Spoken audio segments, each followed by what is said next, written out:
ভয়েসটা কিন্তু মাশাআল্লাহ। কিন্তু আপনি কি সারাক্ষণ এই গিটারটা নিয়ে ঘুরঘুর করেন? একজন আর্টিস্ট তার আর্ট আর ইনস্ট্রুমেন্ট ছাড়া আর কি নিয়ে ঘুরঘুর করবে বলেন? তবে সত্যি বলতে এই গিটারটা একটু স্পেশাল।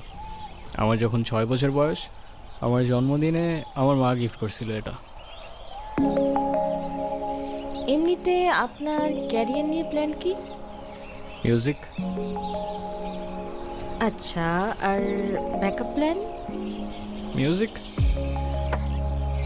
আপনি আপনার প্যাশন নিয়ে অনেক সিরিয়াস মনে হচ্ছে। প্যাশন বাদ দাও, মিউজিকের বাইরে তো আমার কোনো লাইফই নাই, জাস্ট লাইফই নাই, বুঝছো? আচ্ছা, তারপরেও সাপোজ যদি কখনো মিউজিক ছেড়ে দিতে হয়, তখন কি করবেন? মিউজিক ছেড়ে দিতে হবে মানে? মানে বুঝলাম না তো আমি। সমস্যা কি আপনার? ফাইজলামি করতেছেন আমার সাথে? আরে সরি, আমি তো মজা করছিলাম জাস্ট। মিউজিক এইটা কোনো জোক না যে মজা করবেন। আচ্ছা সরি তো, আচ্ছা কান ধরছি, যান, সরি। It's okay. আচ্ছা আমার না যেতে হবে, লেট হয়ে যাচ্ছে। ইস, লেট হয়ে যাচ্ছে? কি এমন কাজ তোমার?